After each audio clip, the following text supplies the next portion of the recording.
O mapeamento de processo é uma técnica que serve para descrever, geralmente de forma visual, um fluxo de ações consecutivas e interligadas. Aqui apresentado por Holmes, vamos então entender como se faz um mapeamento de processos. Mapear o processo é como tirar um retrato da situação que está sendo analisada. Pensando assim, parece uma tarefa fácil, e realmente pode ser, desde que você consiga levantar as informações corretas para o mapeamento. É claro que para mapear um processo você precisa lidar com pessoas, porque é disso que se trata. Carregar uma certa complexidade quando você lida com pessoas.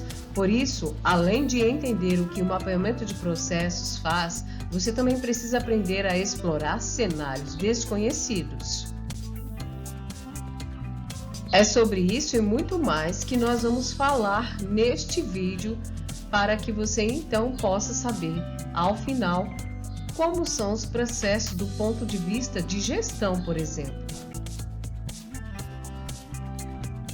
William Edward Deming disse: se você não descreve o que está fazendo como um processo, você não sabe o que está fazendo. Então toda empresa tem um jeito próprio de trabalhar. Os processos existem em todas e qualquer organização, mesmo quando não são definidos propositalmente.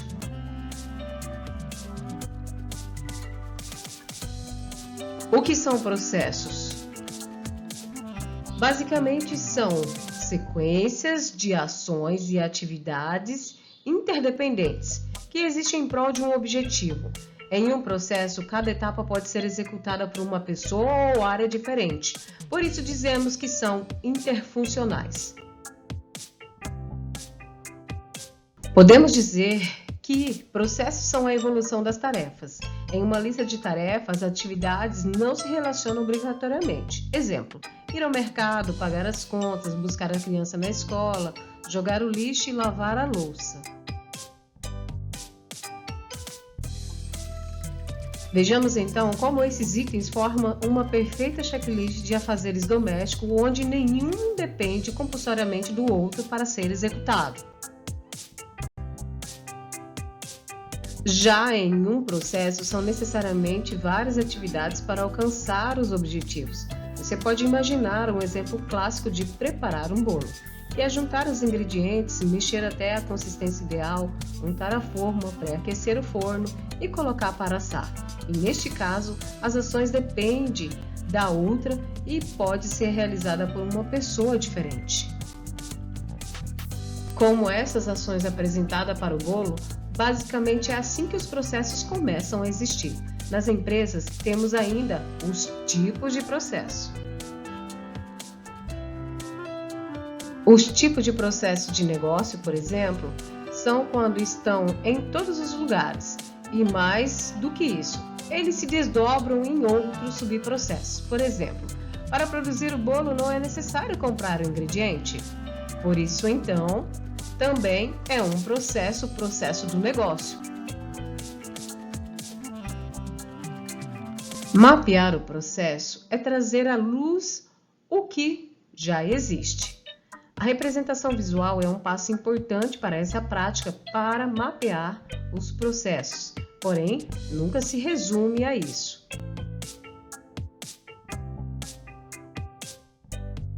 Um mapeamento de processos implica maior precisão do que uma diagramação e tenderá a agregar maior detalhe acerca não somente do processo, mas também de alguns dos relacionamentos mais importantes com outros elementos, tais como atores, eventos e resultados. Assim, podemos dizer que mapear vai além de desenhar. É preciso analisar informações profundas a respeito dos processos para ter, então, que apontar pontos de melhorias. Como desenhar um fluxo para o seu processo? A parte visual é muito importante no mapeamento de processo porque é uma forma de sintetizar as informações e apresentá-las para outras pessoas. Para isso, podemos usar diferentes abordagens. As mais comuns são fluxogramas ou diagramas em BPMN.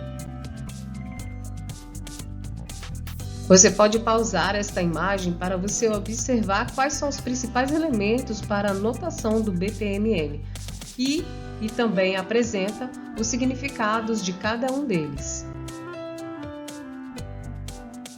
Nesta imagem, a anotação do BPMN também prevê raias, que serve para agrupar visualmente as atividades de um mesmo responsável, dividindo as áreas com linhas paralelas, como uma piscina.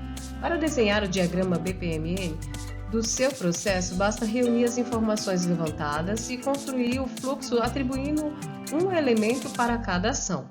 Você pode observar aqui como é feito um mapeamento de processos para a aprovação de férias. Porém, o melhor jeito para que você possa então fazer um mapeamento é colocar a mão na massa. Mas enfatizo que o mapeamento deva ser feito de tempos em tempos, para que, assim então, a empresa possa adotar a melhoria contínua sempre e ter a possibilidade de melhorar pontos que possam receber atualizações devido ao novo mapeamento executado.